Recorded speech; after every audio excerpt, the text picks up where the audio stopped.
digamos, es importante que hace poco, dentro de una selección que realiza el ente cultural, a través de un equipo que se reúne, una mesa ejecutiva, donde estuvo presente también acá la presidenta de la SADE, ¿no es cierto? La Alejandra Bursac, junto con otra gente, con representantes, digamos, culturales del componente de la arquitectura y del Consejo Provincial de Cultura, se hace una selección de 9 libros. Fundamentalmente buscamos que haya una paridad entre la narrativa y la poesía. Esta vez editamos 9 libros porque 4 libros de poesía y 4 libros de narrativa, y uno también tiene una potestad, el ente cultural, cuya autoridad es la autoridad de aplicación, el presidente del ente, de elegir algún texto que considere de importancia dentro de una política cultural, y eligió publicar un trabajo que se llama Gregorio Arado de Madrid y la guerra de la independencia, ¿no? Por la importancia que tiene Gregorio Arado de Madrid y por su historia, no solamente en la lucha por la independencia, sino que es un personaje fantástico, digamos, desde el punto de vista de la narrativa. Bueno, entonces quería señalar eso, digamos que Fabián nos va a acompañar acá y va a participar. El tema era, como conversamos inicialmente, la novela negra policial. Ya no, ustedes mismos van a participar, y acá vamos a tener las reflexiones tanto de Fabián, obviamente, como de Santurain, sobre lo que significa este género, digamos, que ha fascinado a multitudes, sigue fascinando, y que hace ya tiempo ha dejado de ser un subgénero, como era considerado en un momento, y más bien que llevaba a hechos paradójicos como el propio Conan Doyle, ¿no es cierto?, mirarse como el gran creador de Sherlock Holmes y del género, del policial, al menos criminal, no se sentirse muy orgulloso de escribir esas cosas, ¿no? Eso, bueno, creo que ya con la nueva cultura en masa, ¿no?, la revolución, ha quedado atrás. Así que bueno, no me entiendo más, dejo acá para que comience el diálogo. Te dejo, Fabián. ¿Se escucha ahí? ¿Sin micrófono? ¿No? Bueno, buenas noches. Muchas gracias, Horacio, gracias al ente por brindar esta oportunidad, este diálogo. Es un placer estar con el amigo Juan una vez más. Estuvimos juntos en varias ocasiones y estuvimos cuando presentamos acá el último Hammett, este libro, que es uno de los últimos libros de Juan Santurain. Yo voy a agregar a la presentación que hizo Horacio la publicación de este libro notable, que de alguna manera funciona en la obra de Juan como la versión microscópica, como le gustaba decir a Pinker, del universo narrativo de Juan, que es Pilce el improbable. Este es el último libro que publicó Juan, en realidad, Juan Santurain, como autor, como escritor, como narrador. Y también quisiera hacer referencia a su oficio como crítico en la presentación del trabajo de Juan, porque hoy también vamos a hablar de su mirada como lector crítico a este libro que se llama El crimen paga, antología del cuento policial clásico, que se publicó recientemente. Y por supuesto destacar que es el actual director de la Biblioteca Nacional.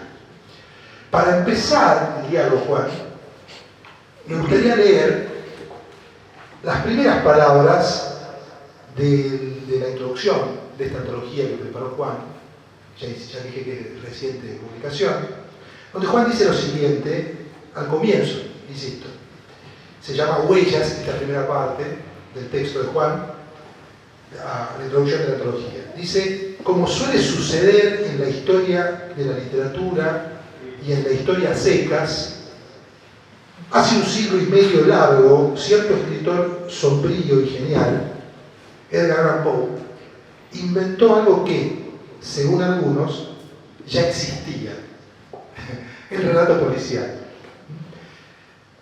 Bueno, quería preguntarte si podrías, digamos, extender estas líneas a propósito de Poe como el inventor de algo que ya existía. Hola a todas y a todos, un gusto estar acá. Voy a preguntar por última vez, ¿se oye en el fondo? ¿Sí? Sí.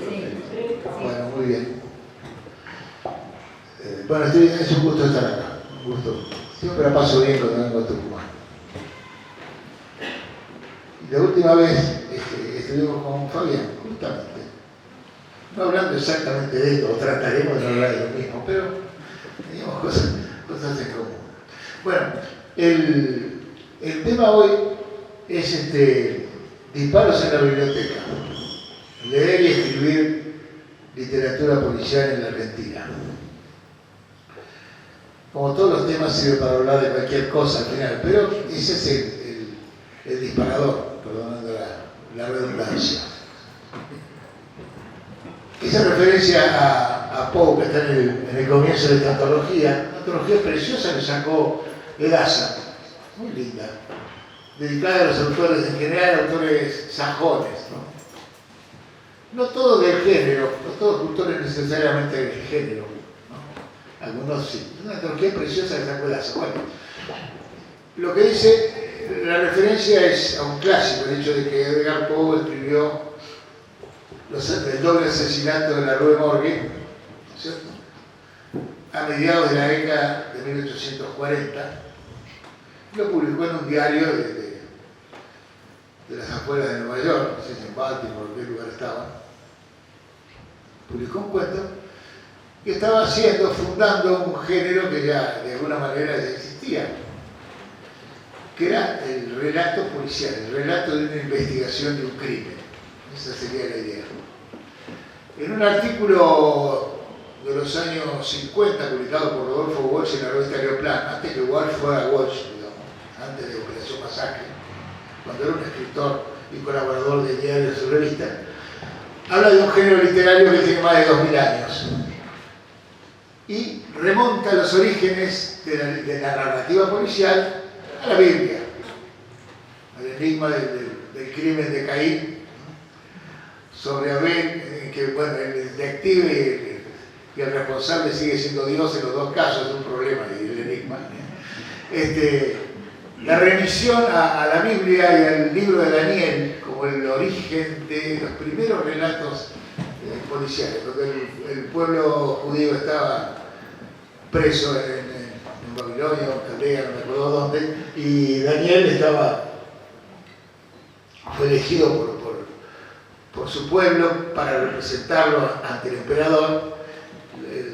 Los méritos de Daniel consistían en decodificar los sueños del emperador y resolverle los enigmas que le provocaban esa fantasía tremenda. Como de algún modo es el primer detective. Hay una contradicción, entonces a eso me refería irónicamente, Poe estaba inventando un género que ya existía, lo cual significa en el fondo, no es ninguna paradoja. La literatura es sobre todo, o entre otras cosas, una manera de leer. ¿Cómo leemos un texto? ¿Dónde ponemos el énfasis? Yo no puedo leer el Génesis como una novela policial, ¿no es cierto? Porque no solo porque no es la intención del supuesto autor del Génesis, sino que lo policial, lo criminal, está dentro del texto y hay que ver qué pertinencia tiene. Uno puede hacer una historia del relato policial leyendo los textos como policiales, pero aquel que asumió plenamente la condición de que su protagonista, la manera de leer, la manera de presentación y el desafío al lector eran elementos centrales, fue este norteamericano que estaba muy enfermo, muy rayado, por lo tanto muy necesitado de un código racional muy fuerte para retenerse, para contenerse. La racionalidad de Poe es una manera de conjurar la locura. Ustedes saben que tuvo problemas muy graves toda su vida. Saludablemente la literatura sirvió hasta cierto modo para conjurarlos. Ahora, es muy lindo quedarse en ese primer cuento de Poe, el doble crimen de la calle Morgue. Hay una transcripción, hay una reproducción, se conserva el original a mano de Edgar Poe. Y en el original no se llamaba calle Morgue, no me acuerdo cuál era el nombre original, pero lo que sí es cierto, que puso Morgue era más efectivo, ¿no? Esa mezcla de racionalidad y apelación feroz a a los sentimientos más extremos en el caso de Poe. Le puso morgue directamente, ¿no? Le puso... Ahora fíjense ustedes, un americano como Poe escribe un cuento, y ese cuento ¿dónde transcurre? Transcurre en París, que no conocía, donde jamás había estado. El protagonista es un detective. ¿Es acaso un detective? No, es un detective de la policía. No, es un investigador, ¿cómo podríamos decir? Es un bon vivant, es un amateur, es alguien que lo hace por puro placer de competir con la policía. Un ejercicio de inteligencia. Pero lo que más nos interesa es la localización. ¿Por qué sitúa un escritor norteamericano novato que escribe en la prensa? ¿Por qué? Por una cuestión de prestigio. ¿Qué podía pasar en este confín del mundo occidental que era por entonces la nueva República de los Estados Unidos de América, ¿no? enfrentada directamente con Europa, que verdaderamente era la cuna, el espejo y el lugar de la civilización? Entonces, para ser creíble e interesante el relato, no lo ambienta ahí. ¿A quién le importa la noticia de policía que mataron a un croto o que mataron a una mujer? Que pase en ese... No, tiene que pasar en un lugar prestigioso. ¿Y el detective quién puede ser? ¿Los Canas de Nueva York? No, eso no investiga nada. Tiene que ser alguien que en sí mismo encarne la racionalidad y la posibilidad de acceder por pura deducción, y eso bien Poe, ¿no? Por pura deducción, a la resolución del enigma. ¿Y qué tiene que ser? Tiene que ser un francés. ¿Qué otra cosa que un francés cartesiano? ¿No es cierto? ¿Y qué es el caballero Dupin sino eso? La racionalidad es el lugar del detective. El detective que con la utilización solamente de la lógica va a acceder a denunciar. ¿Qué pasa? Me están llamando. Voy a apagar el celular. Es una vergüenza de mi parte. Es una falta de respeto por sí mismo. Mirá que apago esto. Imperdonable, disculpen. Está grabado y se va a publicar. ¿Te das cuenta vos? ¿Cómo se arregla eso? Vayan pensando lo que le dije.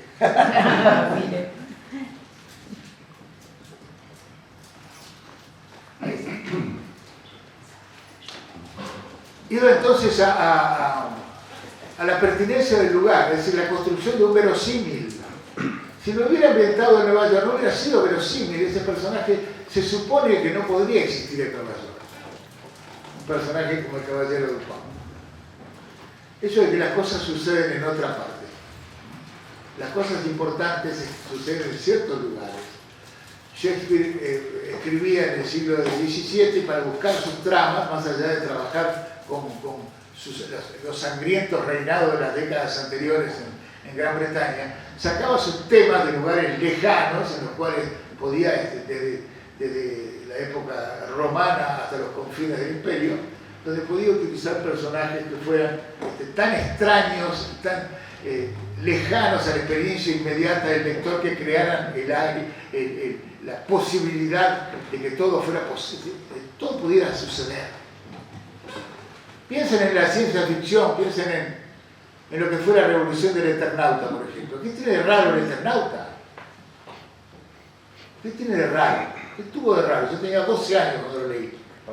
¿Qué pasaba en el mismo lugar donde leías? Lo que pasaba, que habitualmente pasaba en el cine, en algún pueblo del Medio Oeste, en los años 50, la película de ciencia ficción con esos monstruos que se movían torpemente.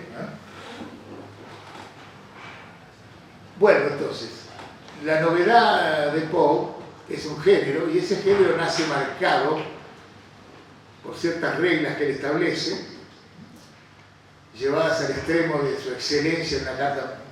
Escribió nada más que 4 cuentos estrictamente policiales, más el escarabajo de oro, pero básicamente el más trabajado, más filosóficamente analizado es la carta robada. No sé si ustedes conocerán.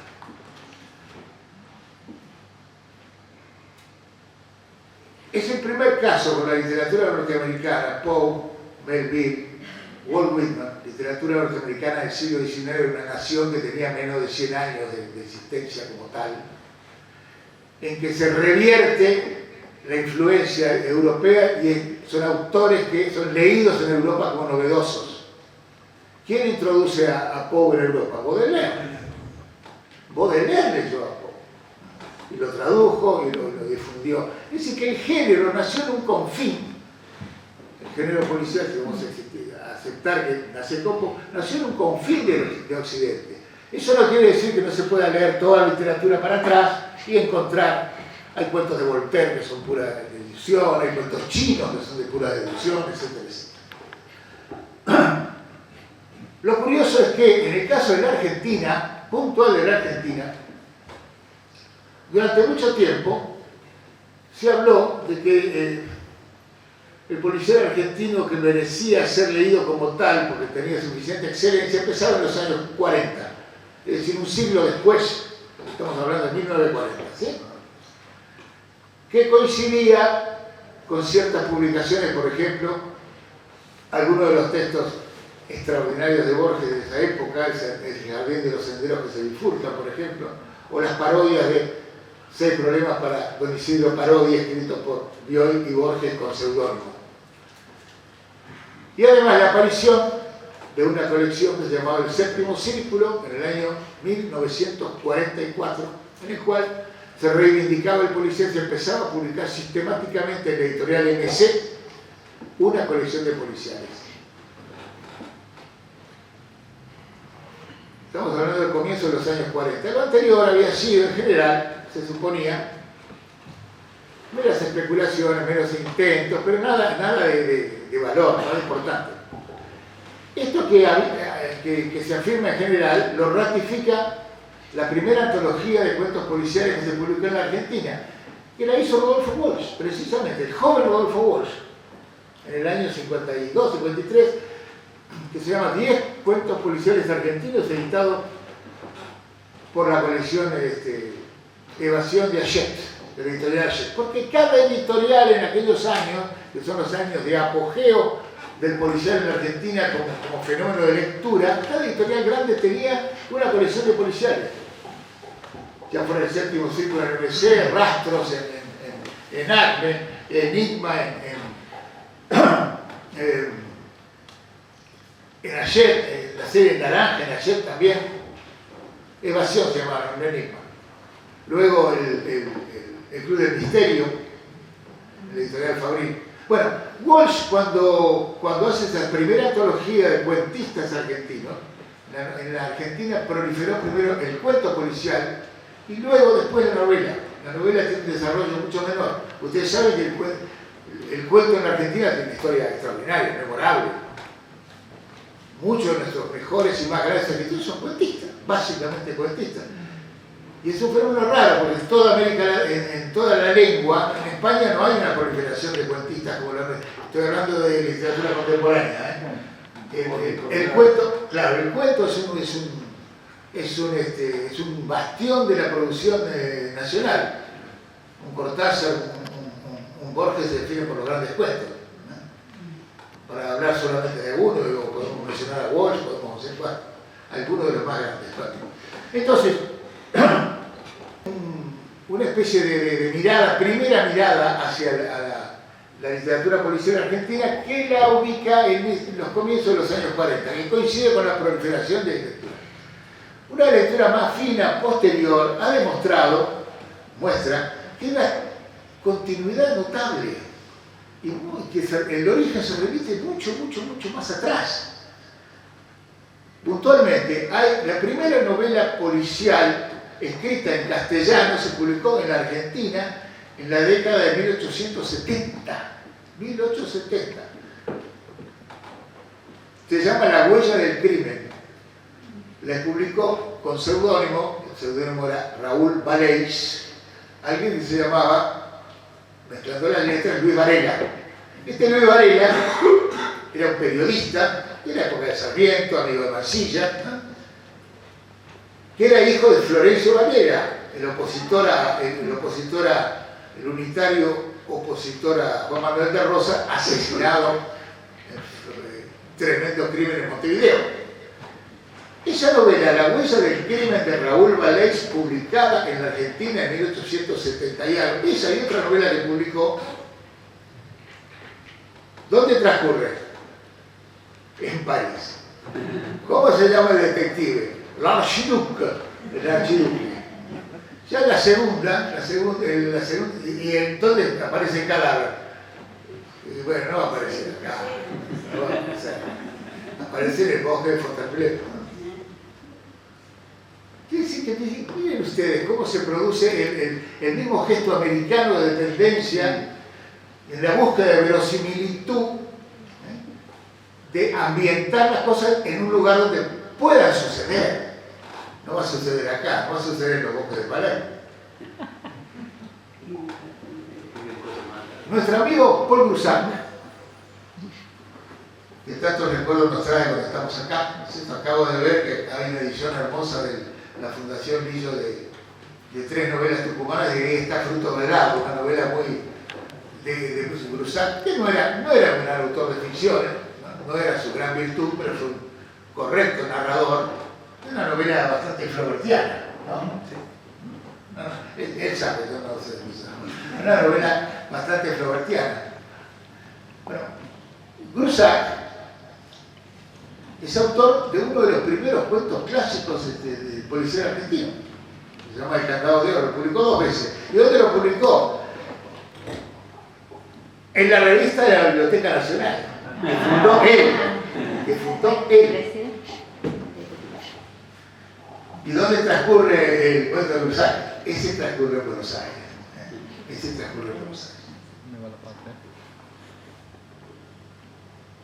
Lo que quiero decirles como primera introducción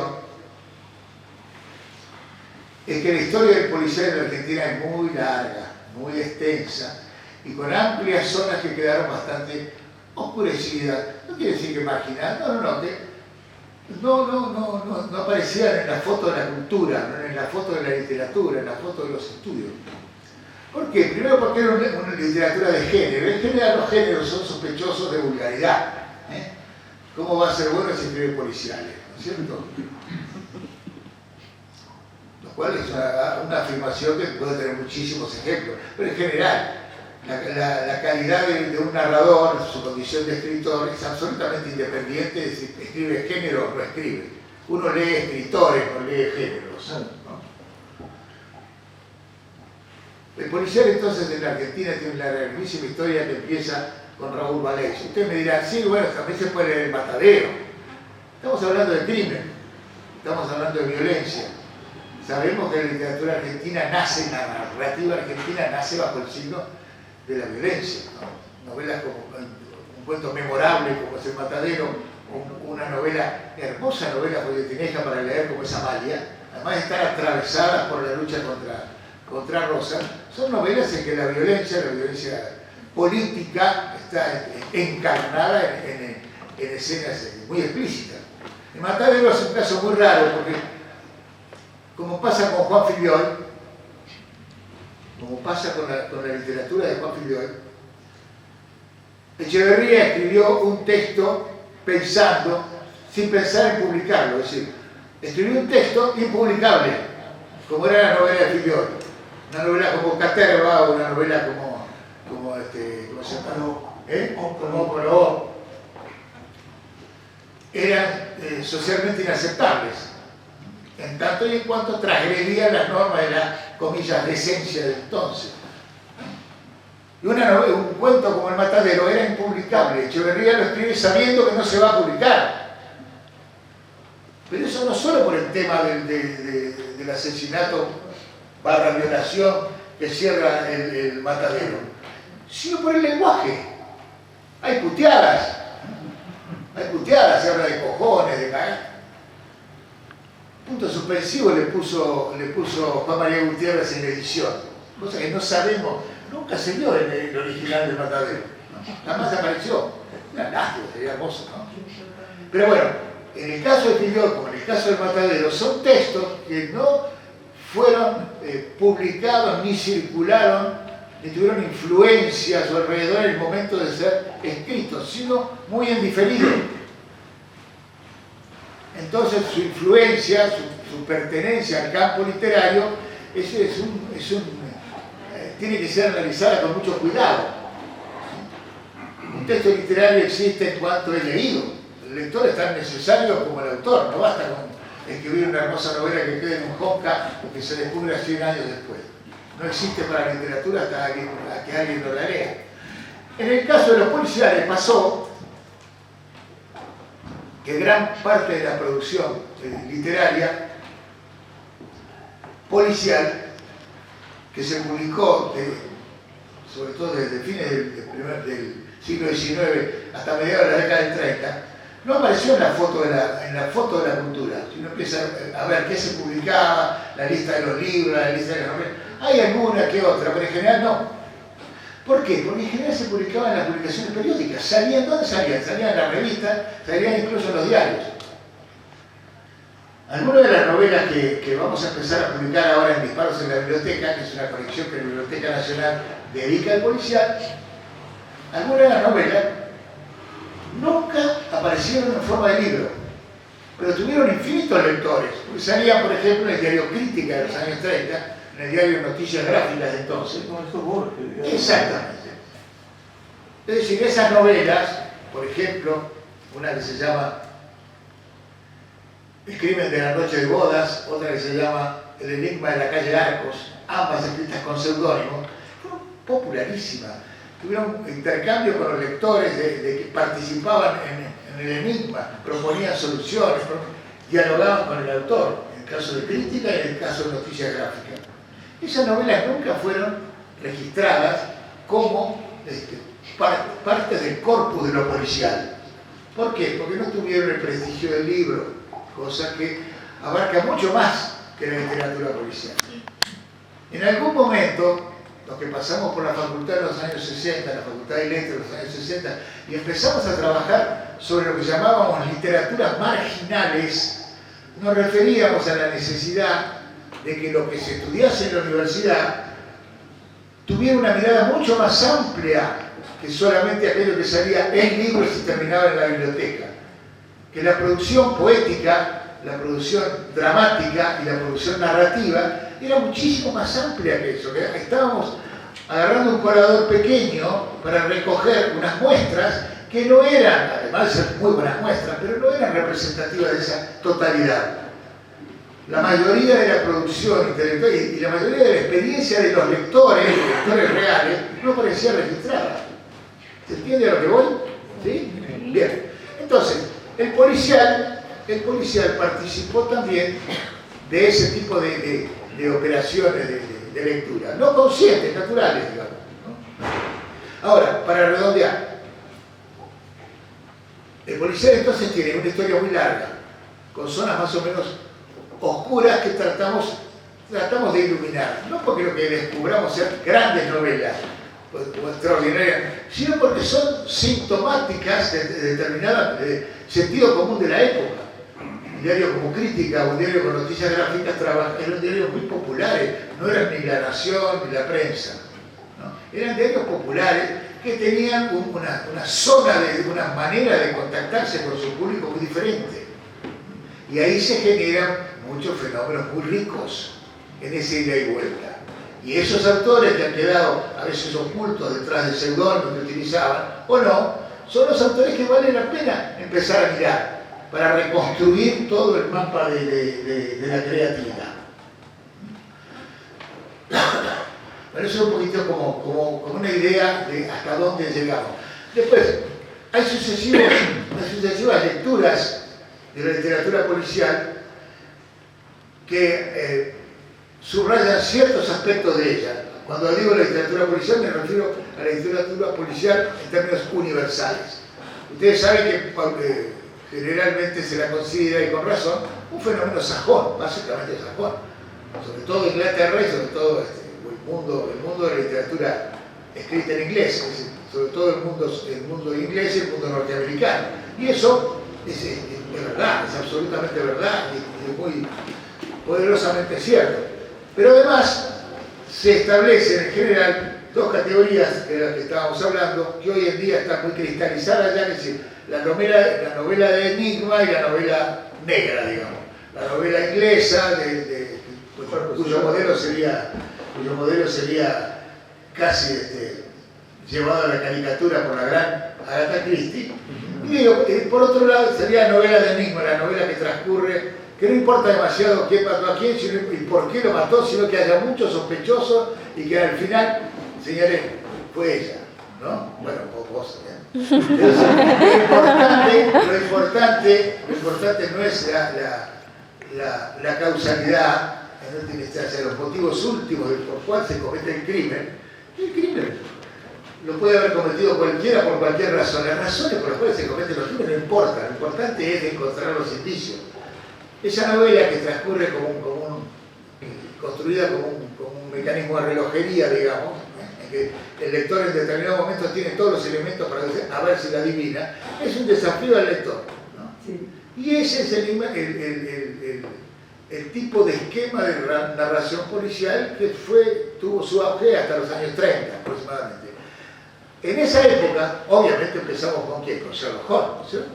Pero también estaba Chesterton, en el cual el padre Brown, no la versión horrible esa que sale en Film Anarchia, que es tan fea, no, en Europa creo que está. ¿Qué me pasa en el Film Anarchia? Sí, ese cura no se puede creer, ¿no? Es muy feo. Bueno, había autores como Chesterton que trascendían largamente.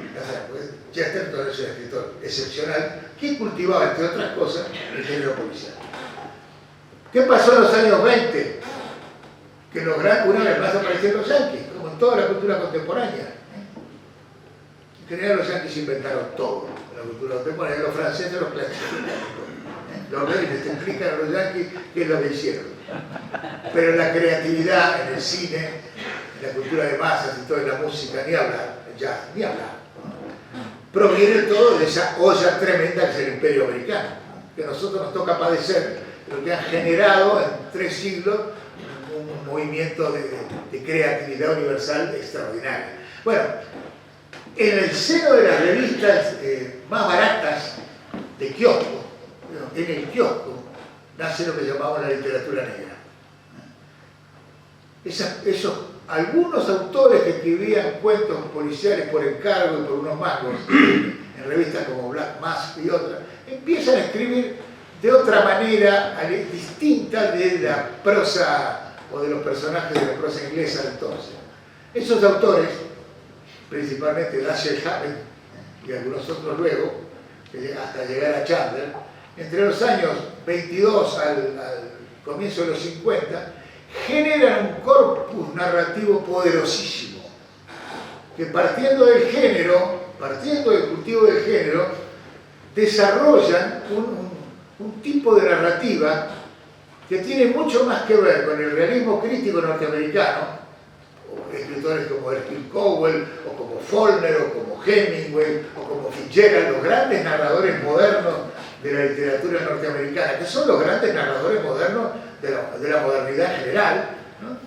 Esos escritores como Kane, el autor del cartero llamado Dos veces, están mucho más cerca en su narrativa, en su estilo, en su manera, en su estilo, a esa narrativa a secas de los grandes narradores norteamericanos que los modelos ingleses. ¿Y en qué consistía esa área común?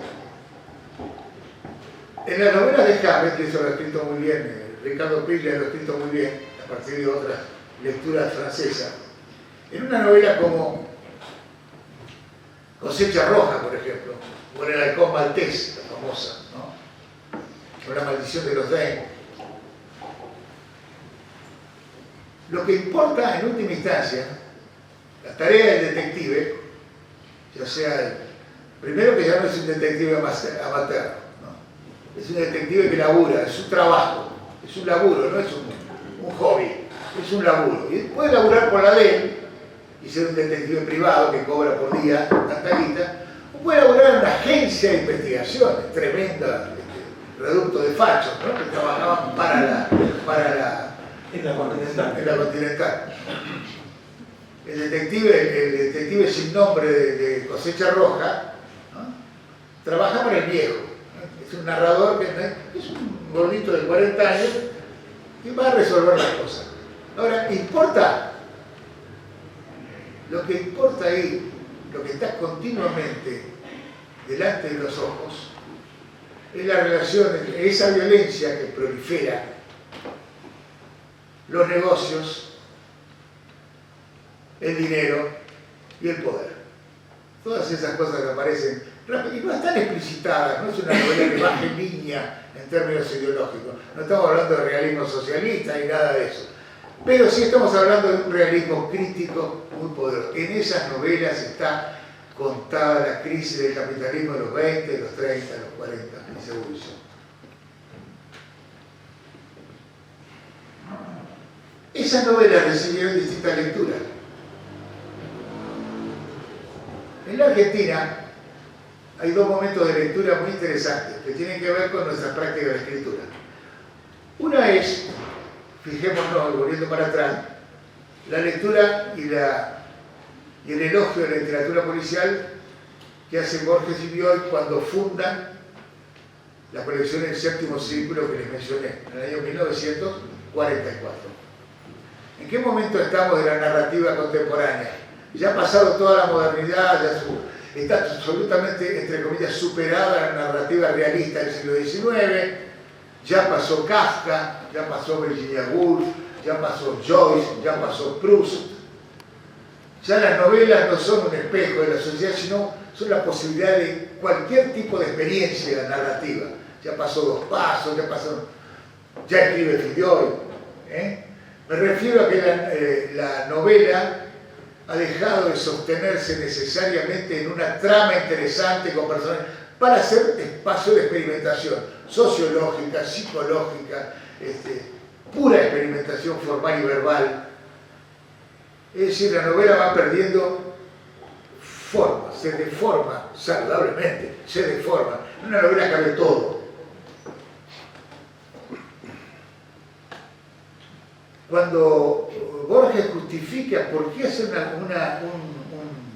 una colección de literatura policial, dice, bueno, en el policial es uno de los pocos lugares donde todavía se conserva el valor de la trama. Es decir, los policiales, yo estoy seguro que voy a empezar y me van a contar una buena historia, no me van a explicar otras cosas, no me van a hablar de otras cosas, no van a hacer fotografía, no van a hacer un alegato sociológico, no van a presentar un caso, no, van a contar, volvamos a que me cuenten un cuento bien escrito, una muy buena historia. Es decir, que el policial en ese sentido sería, desde esa mirada, el último reducto de la esencia del relato, del interés por el cuento en sí. Es decir, es una lectura, póngale comillas, reaccionaria, es decir, está reivindicando un género, porque ese género se saca de encima la modernidad, ¿cierto? No le importa hacer experimentos narrativos, ni cosas. No, contame una buena historia, después hablamos, ¿no? En la práctica, la colección del Séptimo Círculo fue una extraordinaria colección de novelas, sobre todo inglesas, pero también con autores argentinos y ocasionalmente de algún otro origen. Incluso hay una novela de Chekhov, hay alguna novela de algún francés, y hay novelas pero sobre todo son novelas a la inglesa. En esa misma época, la colección Rastros, que es de Editorial Acme, era de algún modo la contracara del Séptimo Círculo. Mientras el Séptimo Círculo tenía incluso una versión de tapa dura que iba a librerías, etc. Rastros era puro kiosco. Estaba pensada para el kiosco, era más chiquita, tenían 140 páginas, y si la novela tenía 300 la podaban para que entrara en 124, una edición salvaje, tremendamente salvaje. Para que tengan una idea qué editorial era esa, era la misma editorial que luego sacaría la colección Robin Hood para chicos y varias otras muy populares entonces. Tapas amarillas. Rastros que tenía, a diferencia de del séptimo círculo. Ustedes saben que el séptimo círculo, acá tengo yo casualmente, y es casual, tengo la edición del tercer hombre en el séptimo círculo. El tercer hombre en la novela de Graham Greene. Así era la estampa del séptimo círculo. Cambiaban de color, pero el dibujito era un dibujito esquemático. Y ustedes saben que el séptimo círculo es una referencia a un texto tan caro y que nadie ha escrito tanto y tan bien como la Divina Comedia, para Borges, ¿no? ¿Cuál es el séptimo círculo? Es el séptimo círculo del infierno, el lugar de los violentos, ¿no? Entonces esta es la colección donde se habla de los violentos. La colección Rastros, en cambio, era una colección bien de kiosco, bien al estilo de los pubs norteamericanos, con un dibujo grande, tipo con ametralladora, minas más o menos con poca ropa, y autores sobre todo en la tradición norteamericana. Ahí aparece Hammett, ahí aparece en el quinto número, aparece Chandler, y un montón de autores. Es decir, que convivían en los lectores argentinos 3 o 4 colecciones con autores de un espectro muy amplio. Ahora, todo lo que iba al kiosco, todos los autores de Rastro, todos los autores de la serie Naranja, los autores incluso de Club del Misterio, y más adelante a comienzos de los 60 la colección Pandora, por ejemplo, que era una colección a partir de Mickey Spillane, que era un hombre, un muy buen escritor de derecha, que priorizó o le dio énfasis al detective seductor y violento, ¿no? El que se encontraba a las rubias, ¿no? Y ocasionalmente las mataba al final. Todo ese espectro, como todo lo que se publicaba en el Leoplano, en Bea y Lea, fue una masa de literatura infernal, grandísima. El apogeo, la cantidad de lectores y de escritores que se dedicaron al policial entre los 40 y comienzos de los 60 fue tremebundo. Al comienzo de los 60, ese apogeo disminuye. Y recién sobre el final, en el año 67, 68, cuando algunos chicos que teníamos un poco más de 20 años empezamos a leer y a escribir, me refiero a mi generación, pongamos el más grande, Piglia, el más chico, Elvio Gandolfo o Guille Sacomano, y en el medio Martini, Batista, Beppo Giardinelli, José Pablo Feynman. Todos empezamos a leer, Eduardo Soriano, ni hablar, todos empezamos a leer a leer para escribir, digamos, porque ¿qué otra cosa hace un escritor? Leer primero, ¿no? Uno se hace escritor porque lee, no hay otra razón. Entonces, aquello que leas en el momento en que empezás a descubrir la literatura, te va a marcar. Esas primeras lecturas literarias, digamos, de una cierta madurez, superada la etapa de los libros que vos no elegís, ese momento es el que te marca. ¿Y qué nos pasó a nosotros? A muchos de nosotros, a nuestra generación. Y le pasó también en Francia, pasó en México y todo. Hubo un redescubrimiento de esos autores norteamericanos de los años 30, 20, 30 y 40, pero ya no desde una lectura despectiva, sino desde una lectura crítica. Ricardo Piglia fundó una editorial, una colección en la editorial Tiempo Contemporáneo que se llamaba Serie Negra. Serie Negra, como tantas cosas, la copia del francés, como siempre. La teoría siempre afanada a los franceses. La Serie Noire de Duhamel, que Duhamel había empezado a publicar en Francia, la literatura negra norteamericana, le puso Serie Noire. Los yanquis nunca hablaron de negro, el Serie Negra no existe para ellos. Todas esas clasificaciones son francesas. Son francesas, sí. Son francesas. Claro, hemos publicado ahí. Entonces, ¿qué hizo Ricardo? Publicó a Hammett, publicó a Chandler, publicó a McCoy, que no lo conocíamos. ¿Acaso no matan los caballos? Exactamente. ¿A qué? Publicó a Kane, el descartero. ¿Y qué hizo? ¿Eran inéditos? No, sacando McCoy, Luces de Hollywood y cosas, lo demás. Todas novelas que ya se habían publicado. El Hombre Flaco se había publicado, ¿verdad? ¿Pero qué hizo? Las releyó, digamos. Lo volvió a vender. eso que había salido en la literatura popular, en los kioscos que nadie guardó nunca, porque era literatura menor, volvieron a ser leídos. Eso pasó con la historieta, pasó lo mismo, exactamente lo mismo. Volvió a ser leído desde la academia, desde la inteligencia, desde, comillas, si Borges había leído de la derecha conservadora, el policial, para jerarquizar ciertos textos, esto lo lee por izquierda, digamos, estamos hablando de fines de los 60, lo lee por izquierda y lo revaloriza. Dice, estos textos no son, porque esto no se parece a Agatha Christie, no. Estos textos hablan el mismo lenguaje, como decíamos antes, de un Hemingway, es el realismo crítico. Esto es realismo crítico puro, es un instrumento de descripción de ciertas etapas del capitalismo salvaje. ¿No? Esa lectura que ahí se encontraba transparente, esa relación entre el poder, el dinero y la violencia que hace a la esencia misma del funcionamiento del capitalismo de los años de aquellas épocas. Y que entra en decadencia que había a fines de los 50. ¿No? Esa es la literatura que muchos de nosotros leímos en esa época y esa es la literatura que a muchos de nosotros nos marcó en el comienzo de nuestra escritura. Es decir, si la generación anterior a la nuestra había sido más, entre comillas, como diría, afrancesada, naturalmente leía, nosotros somos hijos de la literatura norteamericana.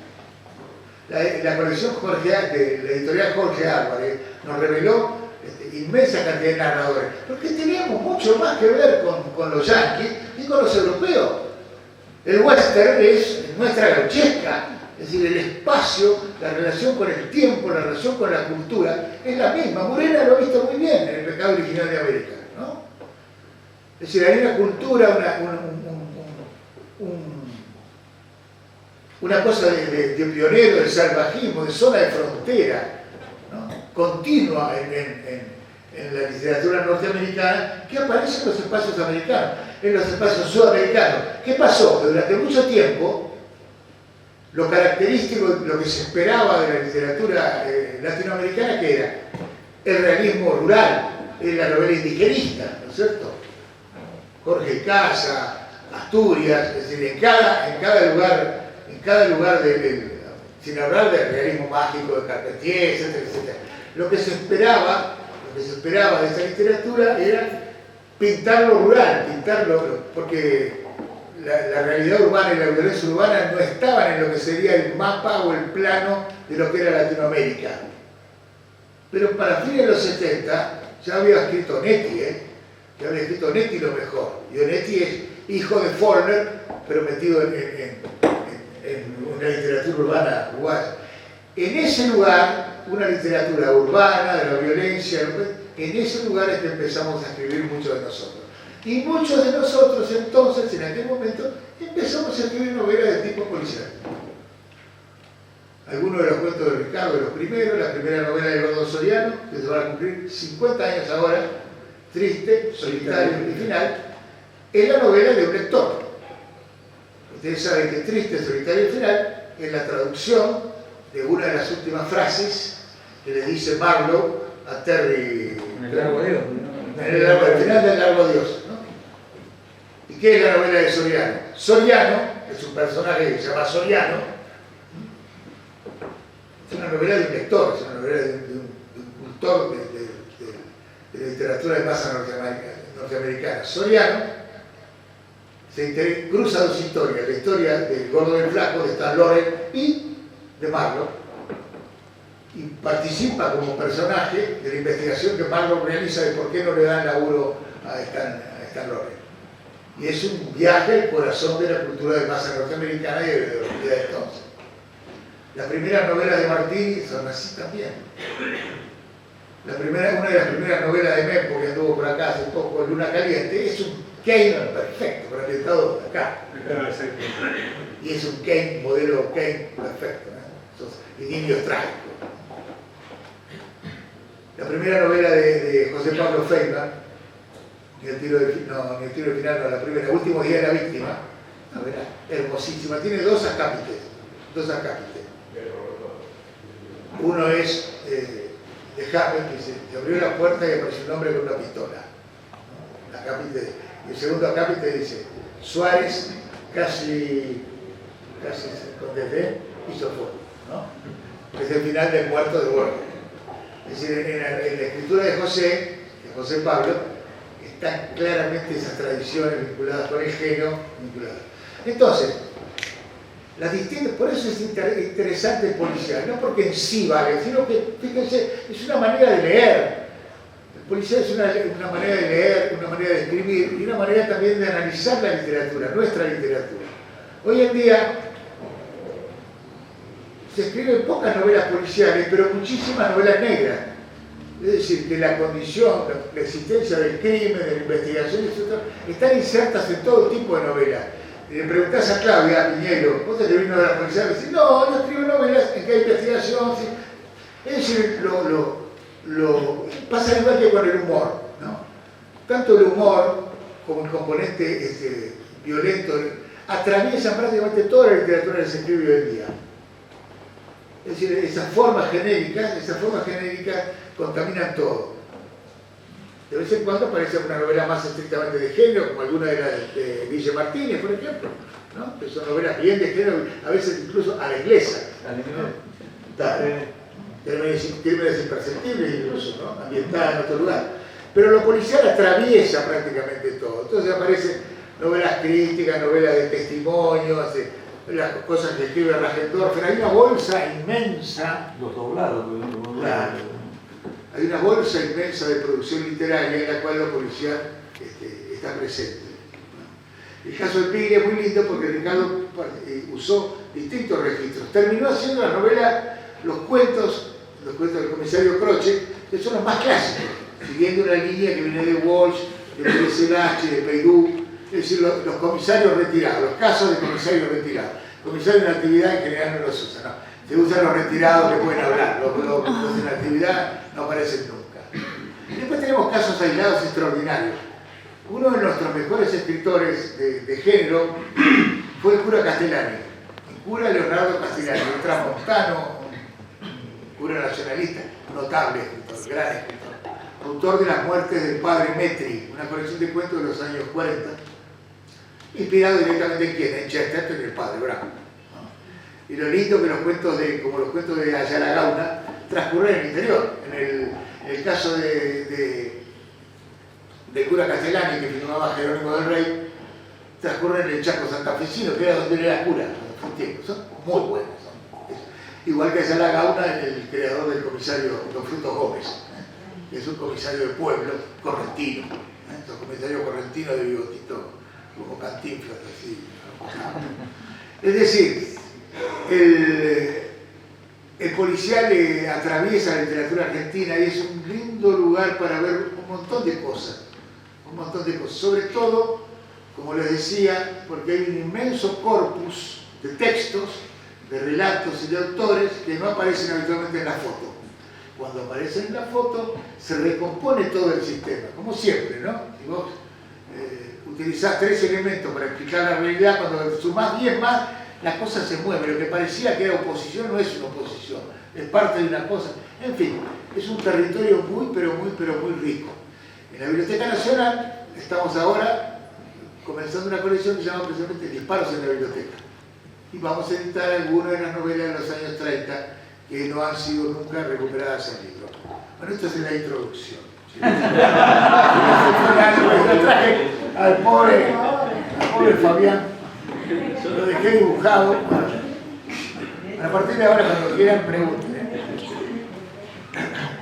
Bueno, hablaste del origen ya existente, inventado de Poe, te referiste a los modos de lectura de Borges y de Ricardo Piglia con las 2 variantes del género, o por lo menos las 2 variantes principales, y nos queda hablar de tu apropiación del género. Y para eso quisiera empezar, digamos, citando un texto que vos escribiste, acá, como al hipotético lector, en el último Hamlet, quisiera citar este fragmento del segundo párrafo para iniciar tu exposición a propósito de este tema. En segundo lugar, escribiste, y primero en importancia, corresponde señalar con orgullo, sin permiso y sin pudor alguno, que la laboriosa escritura de esta novela tuvo origen a partir de la salvaje transcripción, expansión, manipulación, cita, distorsión y atrevida apropiación de dos maravillosos textos de Dashiell Hammett. Y cito este fragmento precisamente para preguntarte cómo fue entonces el proceso de escritura de esta novela, pero a partir de esta novela, de tu historia como lector en relación con el género. Si nos remitimos a esta confesión al hipotético lector, ya algo de tu respuesta se adelanta, porque digo, la narración tuya como lector y como escritor, digamos, con el género, no solo ha variado a través del tiempo, sino que además claramente está centrada en la idea del uso, podría agregar otra idea, del uso y la apropiación. ¿Sí? Sí. Me gustaría que hables de esto. Afano, dice alguno.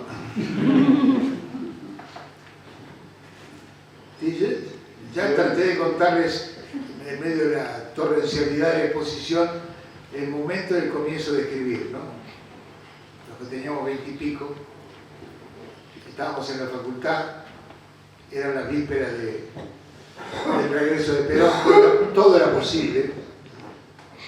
Entonces lo político, lo literario, la militancia, la escritura, estaba todo entreverado e indiscernible.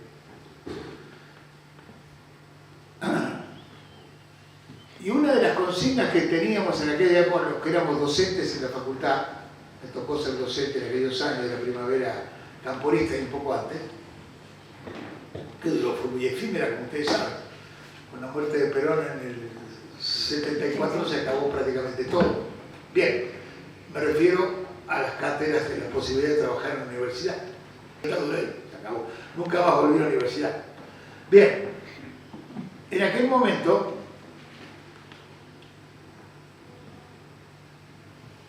nuestra escritura, en el caso mío particular, la propuesta que me había hecho era terminar mi primera novela. Yo no había publicado nada, por suerte. Bastante me había atrevido, digo por lo malo que eran los textos, no por otra razón. Yo hasta ese entonces, estamos hablando al principio de los 70, yo tenía 24, 25 años, laburaba en un distrito editorial, laburaba en la facultad, y escribía crítica literaria, que es lo último que uno tiene que hacer, pero en general es lo primero. Uno critica los libros que es incapaz de escribir, obviamente. Soberbiamente armado de un instrumental teórico. Me acuerdo que la primera crítica que hice fue que me encargaron, en la época que el suplemento literario de Clarín de los jueves se llamaba Cultura y Nación, estaba a cargo de Osvaldo Valle en aquella época, 70, años 70. Fue una novela de Pasolini, El sueño de una cosa. Mandé una crítica muy buena. Me felicitaron, la verdad que no entendí nada. En el fondo, yo no tenía bien leído a Pasolini, no sabía en el fondo de qué estaba hablando Pasolini, pero la crítica fue impecable. Quiero decir que veníamos de cierta formación, teníamos cierta inquietud política, y yo, por ejemplo, como narrador, quería escribir cuentos, pero no tenía nada para contar, porque nunca había pasado nada. Yo, después de todo, soy un chico de clase media bastante privilegiado, pude estudiar letras, me bancaron mi viejo estudio de letras. Entonces, lo primero que escribí fueron 6 páginas en el año 72, me acuerdo perfectamente, escribí 6 páginas, que era una escena más visual que de lectura. Era un ejecutivo que llamaba a alguien, entraba un detective de piloto y sombrero y le encargaba un laburo. Le encargaba un laburo de búsqueda de su hijo. Ese industrial tenía un hijo que estudiaba, que era estudiante de letras, con el cual yo me podía identificar, porque tenía 20 y pico años, y llamaba a un investigador privado en qué joda andaba su hijo, que evidentemente estaba en la joda, militante de los fierros, etc. Entonces los convocaba a este tipo para que el tipo investigara. Este tipo se llamaba Robledo. Claro, le encargaba eso, pero claro, era una situación de película de serie negra, blanco y negro y cosas. Lo que pasa es que cuando él salía, en lugar, mejor dicho, por la ventana, en lugar de verse Manhattan o el puente de San Francisco, se veía el Luna Park. El tipo sale y es un detective privado y está por un detective porteño, ex policía, como correspondía, se había ido de la cana, etc. Y ese es el comienzo del manual de perdedores. Cómo hacer funcionar el verosímil de meter un detective privado en la ciudad de Buenos Aires y que eso se pueda aceptar. Ese era el desafío. Y la terminé en 3 años, la terminé justo cuando fui en el 75, justo cuando cumplía 30 años. Por suerte no la publiqué. Se la llevé a Gallego Pampín a Corregidor, que ya había publicado la de Soriano, había publicado la primera novela de La Iseca también, Su turno para morir, una de Pablito Urbano que se llamaba Un revólver para Marc, que eran todas policiales ambientadas en Argentina. Por suerte la mía no salió. Con ese mismo título, Manual de Perdedores, después tuvo otra historia y después la publiqué en los años. Sí, fue mi primera novela. Ahora, ¿qué operación estaba realizando? La operación era trasladar la aventura al contexto donde las cosas no sucedían. Es decir, la misma operación que había realizado nuestro narrador estrella, con el cual nos formamos y deformamos, que eran las historietas de Héctor Germán Oestergel. La operación que estaba realizando, trayendo el policial y el detective a Buenos Aires, era una operación sustentada por la idea de que es una mera convención el hecho de que haya un detective privado en Los Ángeles. En Los Ángeles hay tanto detective privado como en Buenos Aires. Lo que pasa es que allá te lo crees y acá no. Yo conocí al comisario Meneses, que tenía su oficina ya retirado de la cana, cuando publicamos en Fierro la revista, la historieta Evaristo, escrita por el Gordo Zampayo, dibujo de Solano López. Lo fuimos a visitar al comisario Meneses para decirle, mire que hicimos una historieta acá y usted es el protagonista. Y tenía una oficina y tengo la tarjeta de investigaciones, Evaristo Meneses, investigaciones privadas. Quiere decir que si es por tener o no tener detective, hay tantos acá como allá. Lo que pasa es como en el western. El mundo del western no refleja fotográficamente, el mundo de las películas de cowboy, no refleja ni pretenden hacerlo, en términos realistas, la realidad de la conquista del oeste norteamericano. Son una estilización, un desarrollo mitológico, como debe ser la creación de un determinado esquema, el salón, el pueblo, los detectives, los personajes estandarizados. Nosotros con un horizonte igual, caso de dependencia, de eso se trata precisamente, la capacidad de imaginar. Nosotros con todo nuestro universo de la conquista de nuestro desierto, con toda la discusión ideológica que eso trae aparejado, sacando en la historieta, en la narrativa argentina prácticamente no se ha tocado. Y en el cine por cuestiones de guita, por cuestiones de piel, tampoco se ha desarrollado demasiado. Tenemos un universo que no hemos tocado, más allá del Cabo Sabino y las historietas, en este lugar. Es decir, ¿y qué significaba entonces traer el policial acá? Exactamente eso, convertir el lugar donde vos lees en materia aventurable. Es decir, la aventura no es algo que suceda en otro lado, no es necesariamente lo exótico. La aventura transcurre en el mismo lugar donde vos podés estar leyendo, viviendo y saliendo a la calle. Si aquello pasaba en el Eternauta, bien podía pasar en una novela policial. Y eso es la conquista del imaginario. Es una forma de combatir la dependencia. En aquel momento el tema de la dependencia sigue tan vigente hoy como entonces, pero la dependencia cultural como un fenómeno muy poderoso. La incapacidad de pensar, de imaginar otra cosa que no sea el realismo más estrecho. ¿Por qué no pueden volar los nuestros de acá? ¿Por qué pueden volar en Ciudad Gótica y no puede haber un superhéroe acá? ¿Por qué no? ¿Quién escribió que no?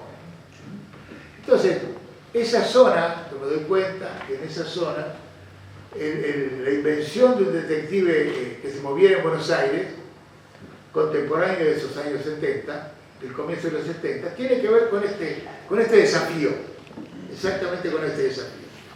¿Qué pasó? La novela no se publicó, por suerte, ya les digo, era bastante mala. Pero,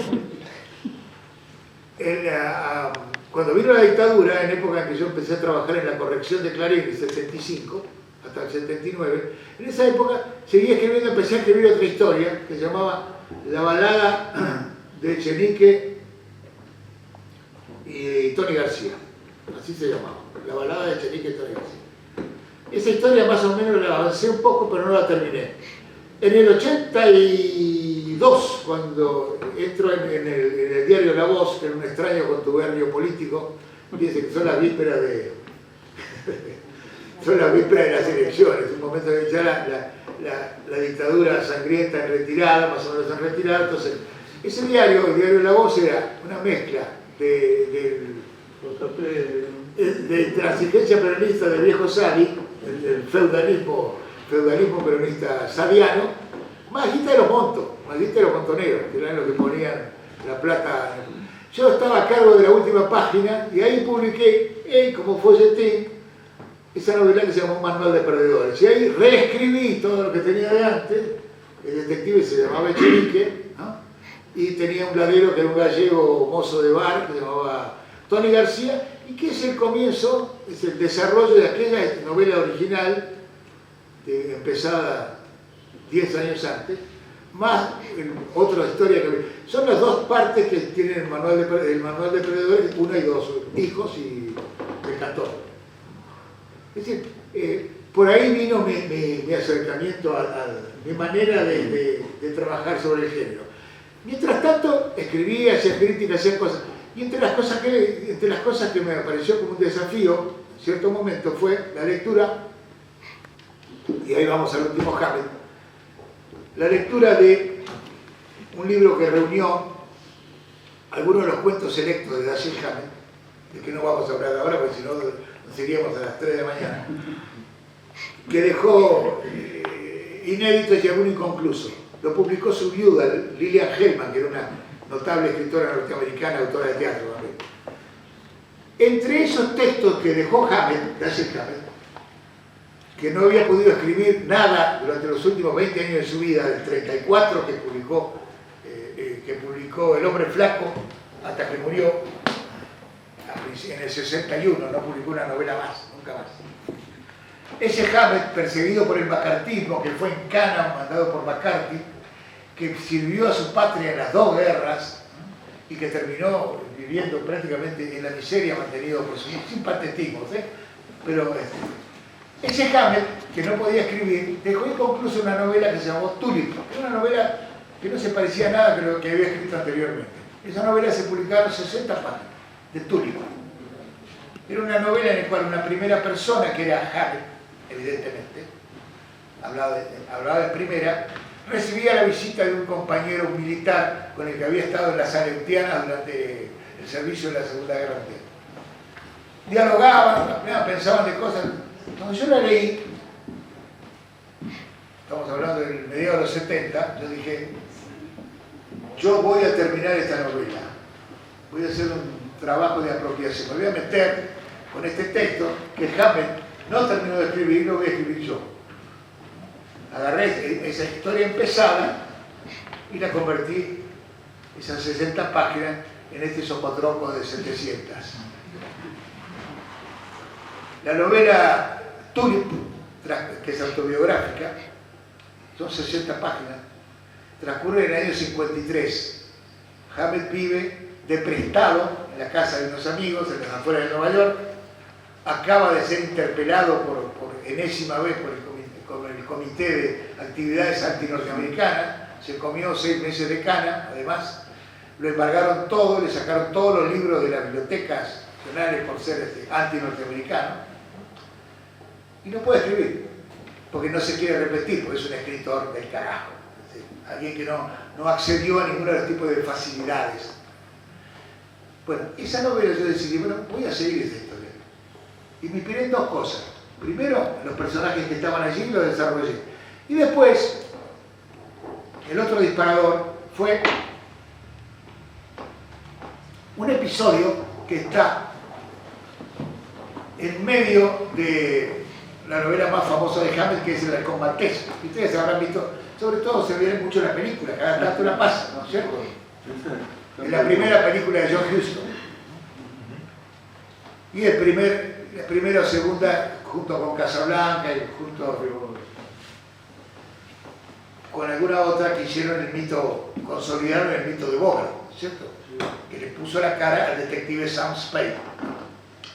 Bien, en esa novela, en un episodio que no aparece en la adaptación de Huston para el cine, hay una pequeña circunstancia, un incidente en que está Sam Spade charlando con su cliente, a la que terminará mandando en cana al final, Bridget, con la cual se encama y después termina mandándolo en cana. Bueno, así eran los detectives de antes. Le cuenta un cuento. En el momento que están esperando que venga acá algo, están esperando en una transición, una zona muerta de la novela, él le cuenta un cuento. Le cuenta una historia de algo que le pasó a él cuando trabajaba, y ahí hay parte biográfica, porque cuando era muchacho, cuando tenía 19, 20, 21 años, él trabajó en una agencia de detectives en el noroeste, en Spokane, por ahí, en el estado de Oregon, arriba a la izquierda. Y le cuenta la historia del señor Flitcraft, el misterio de la desaparición del señor Flitcraft. Él trabajaba en una agencia y en determinado momento, en una agencia de detectives, en determinado momento viene una mujer y dice, mi marido desapareció. ¿Cómo que desapareció? Sí. Salió al mediodía para ir al laburo, o salió del laburo después iba a almorzar, no apareció más. ¿Se llevó guita del banco? No. ¿Se llevó ropa? No. Mira en esta estación, averigua una llave, veremos, señora, por ahí habrá pasado algo. Hospital, no está en ningún lado. Pasa semana, no está. Se evaporó. Desapareció, dice Hammett,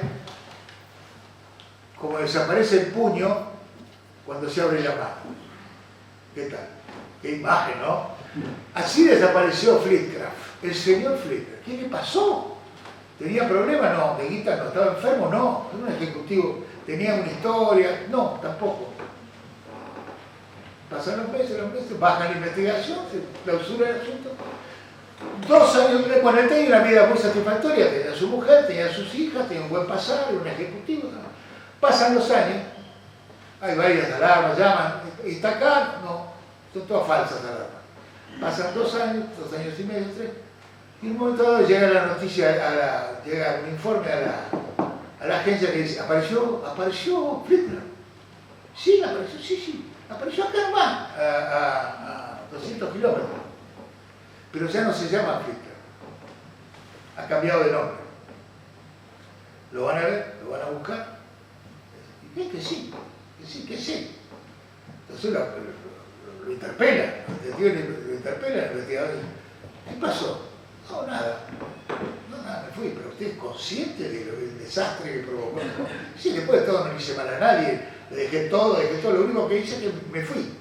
¿Y por qué se fue? Le voy a explicar. Yo iba como todos los días, hago el mismo recorrido para ir al laburo, para ir a almorzar. Salgo del laburo, siempre hago el mismo recorrido. Ahí conozco todos los negocios, una rutina, hay un edificio en construcción, paso todos los días por ahí, voy y vengo. Tenía todo ordenado para hoy, para mañana, tenía que ir a jugar al golf, hacer estas cosas, tenía una agenda completa. Ahora, cuando voy pasando frente a la estación, a la obra en construcción, de golpe, cae una viga de hierro, esa de la construcción, cae delante de mis pies. Ahí, así. ¿Ves esto que tengo acá, esta marquita que tengo acá? Es lo único que me hizo. La viga reventó la baldosa y me marcó acá. Dice, ese momento fue definitivo para mí. Me di cuenta de que yo, que tengo mi vida ordenada, todo organizado, que sé lo que voy a hacer mañana, mi futuro, eso es mentira. Mañana no existe. Estamos absolutamente de casualidad donde estamos, todo puede ocurrir. La vida es azar puro, lo que tomamos con naturalidad es azar. El azar es el que rige nuestras vidas. Uno está viviendo a partir de una creencia de que es posible organizar un futuro cuando evidentemente no manejamos nada. Entonces, en ese mismo momento, caminé unos pasos, una vez que se me pasó el susto, caminé unos pasos y me di cuenta que mi vida no tenía ningún sentido. Iba a vivir, a partir de ahora, iba a vivir de acuerdo a las reglas del azar. Es decir, voy a vivir independientemente, libremente. ¿No? Voy a inventarme cada día. Basta de rutinas, de obligaciones, de cosas. Voy a vivir espontáneamente todo aquello que he postergado para un futuro que no existe. Es un invento. Entonces, dice que bueno, se fue, se tomó un barco, viajó, anduvo para Londres, anduvo por allá, anduvo por Sudamérica, estuvo en Sudamérica, volvió, después se instaló acá, encontró, conoció. ¿Y ahora qué hace? Bueno, estoy acá, trabajo. Y Spain le dice a mí, lo que me impresionó, lo notable del relato, es que Flintcraft acaso no se daba cuenta que lo que había hecho era reconstruir exactamente la misma vida que tenía antes. Es decir, el poder de la necesidad de la rutina era más poderoso que cualquier convicción de tipo filosófica o existencial. Que en última instancia te acostumbras a vivir sin que caigan las vigas, cuando caen, reaccionás, pero si no caen, bueno, viene en ese momento viene la policía, sigue la historia también así, sigue la historia, no se vuelve a hablar nunca de ese relato. Yo me imaginé, y ese es el segundo eje de la novela, un lector argentino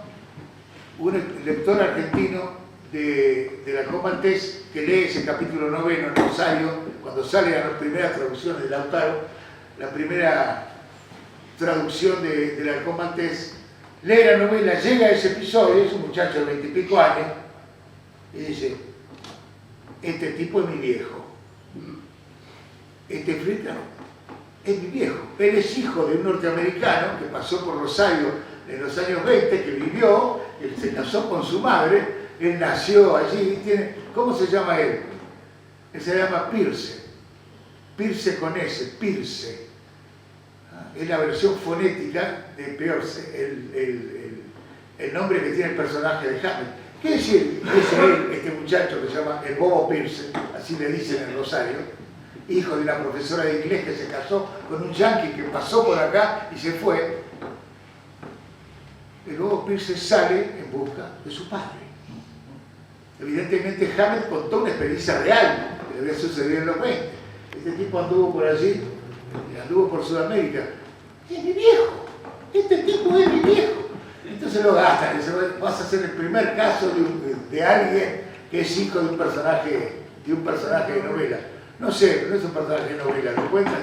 Bueno, y va, el otro disparador de mi novela es ese, en la búsqueda del padre por parte de este muchacho, ¿no? Que escribe novelas, se encuentra con Hamlet, aquel viejo no lo encuentra, pero Hamlet sí, como responsable del relato. En fin, con esos dos disparadores, con esas posibilidades de reescritura, como decía, se construyó la novela. Siempre trabajamos a partir de lo que leemos, ¿no? Y el desafío de poder construir una historia a partir de eso fue muy grande, muy hermoso y un desafío muy lindo, ¿no?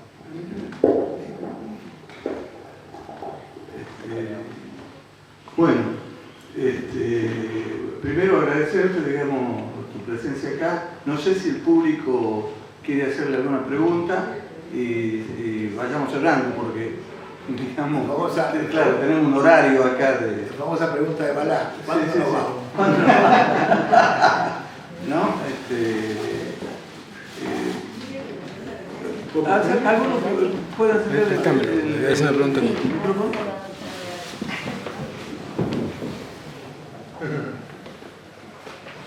Gracias, Juan, por estar acá. En tu torrentoso prólogo, recién, ha hecho todo un raconto, una pasada, donde ha nombrado varios exponentes importantes nacionales de los nuestros, y otro de los agradecimientos que hago que vos sos parte integrante y estás aquí vivo, vivito y coleando con él y fuerte en tu presencia.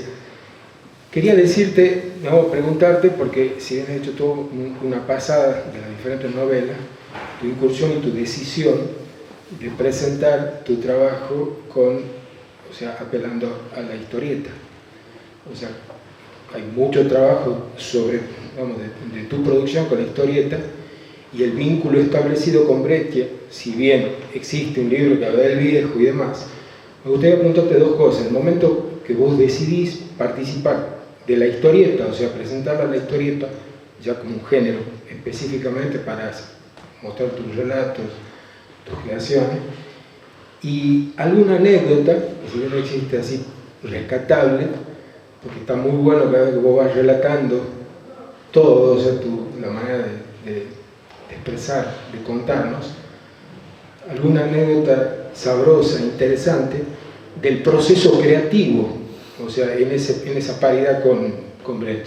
O sea, tu incursión en la historieta y la relación con Brecht. Esas serían dos inquietudes que yo tengo, me gustaría escucharlas ya en primera persona, o sea, dichas por vos. Gracias.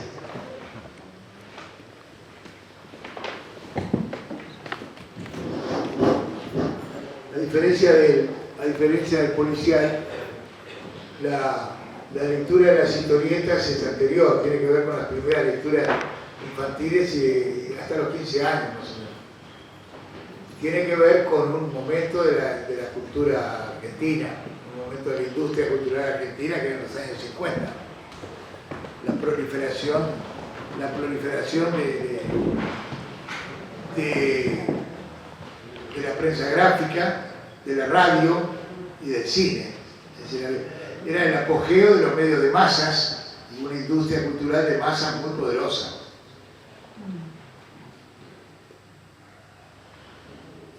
Esa industria de masas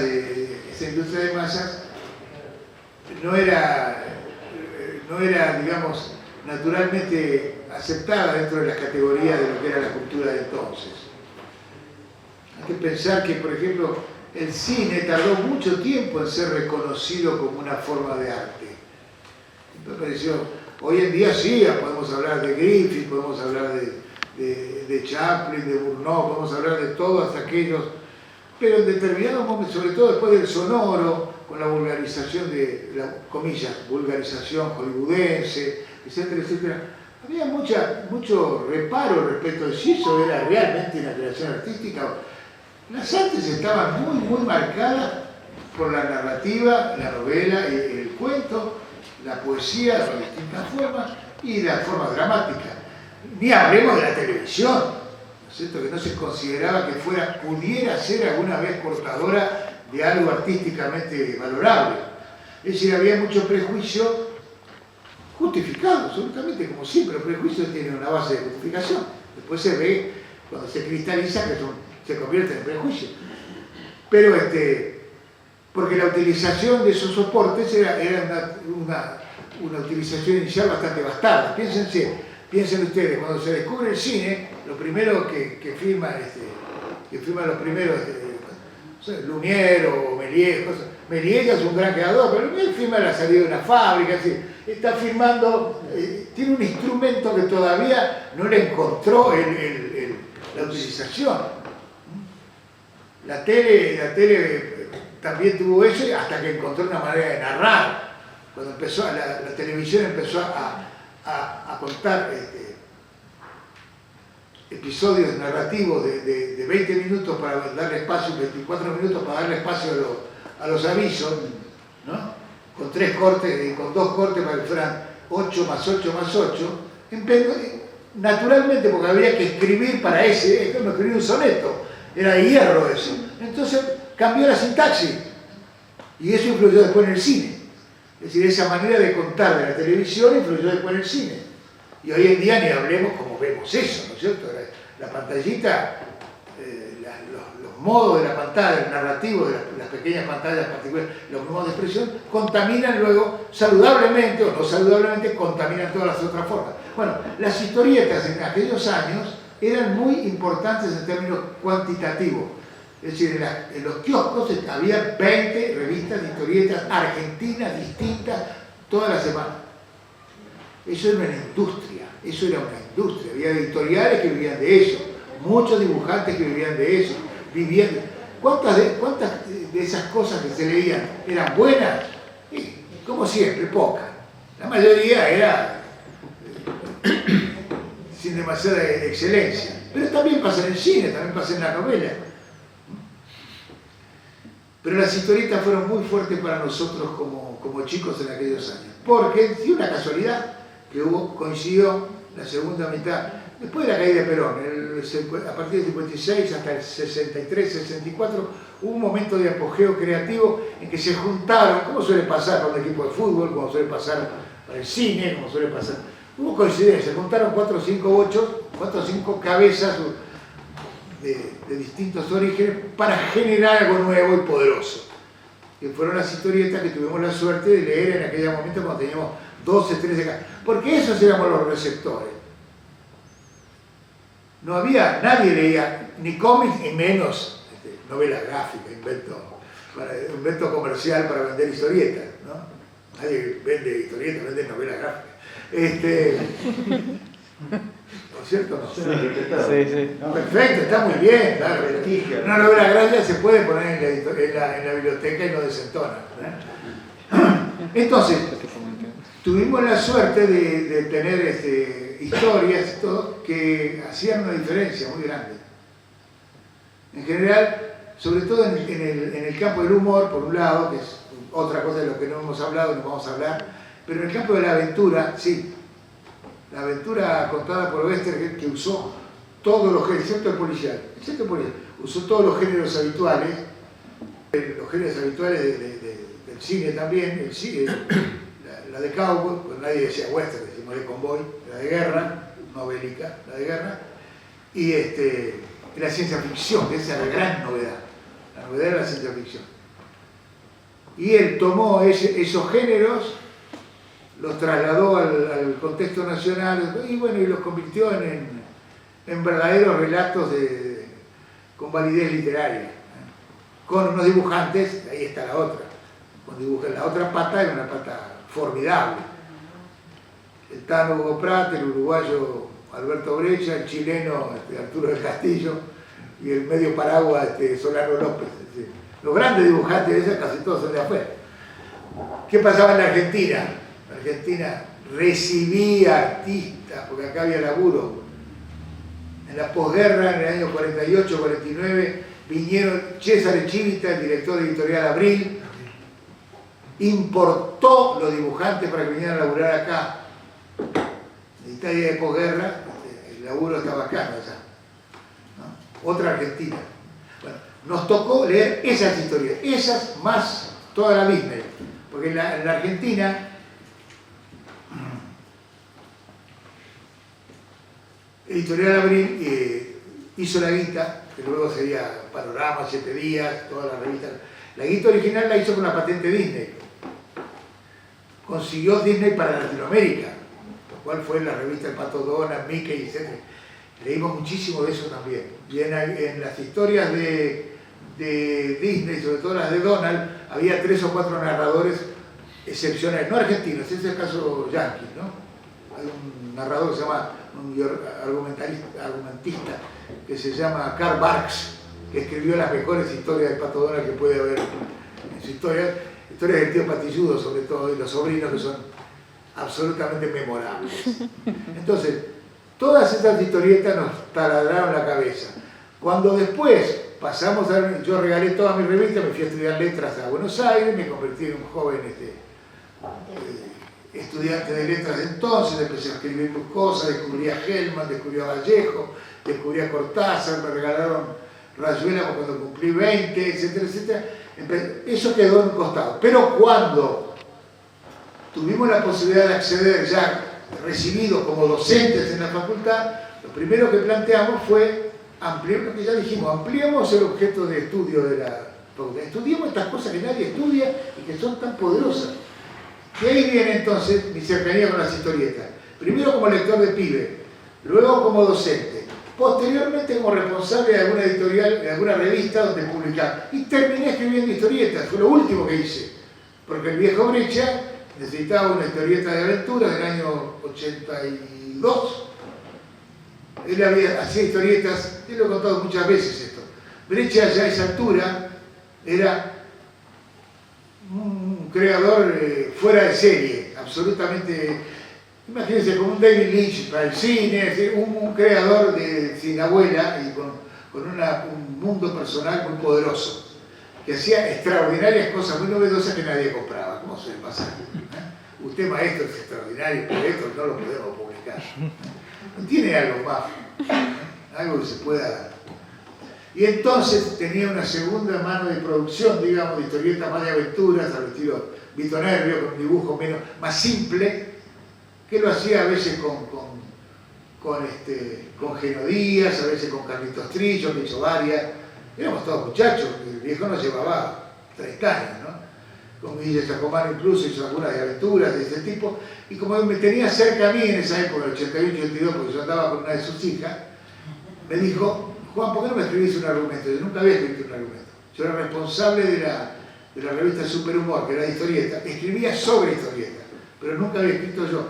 Entonces le escribí el guión de Perramos, que cuando lo vio, de aventura no tenía nada, era una catarsis tremenda de una aventura muy compleja, muy poco aventurera en el fondo, llena de referencias literarias, bueno, en fin, una historieta muy compleja, muy poco, se vendía tan poco como nosotros. Pero bueno, ahí fue mi debut como historietista. Y trabajé durante todos los años 80 con Alberto. Hicimos 4 historias de Perramos hasta el 89, 90. Alberto murió en el 93, ahora se cumplen años. Eso fue mi experiencia como guionista. Nunca fui demasiado buen guionista, tenía buenas historias, buenas ideas, las enquilombaba bastante, las complicaba mucho. Alberto, en la última, que se llama Diente por Diente, es la mejor de esas. Nunca más volví, prácticamente nunca más, cuando murió Alberto, nunca volví a escribir guiones de historieta. Nunca. Pero bueno, trabajar con Breccia fue lo máximo. Es como yo siempre decía, es como si viniera Troilo y te dijera: pibe, acá tenés esta melodía, ponerle letra, ¿viste? Más o menos. Era una cosa así.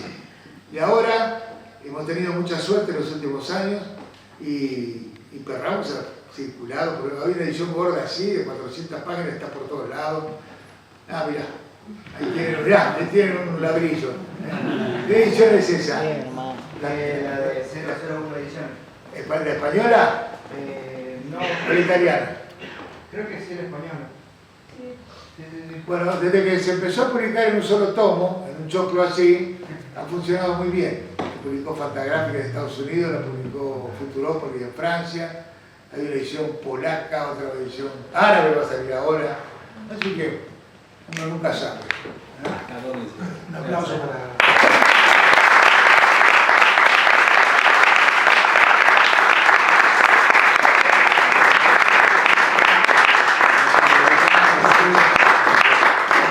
Bueno, muchísimas gracias a todos los presentes y por supuesto acá a Juan, que ya el aplauso fue bastante significativo.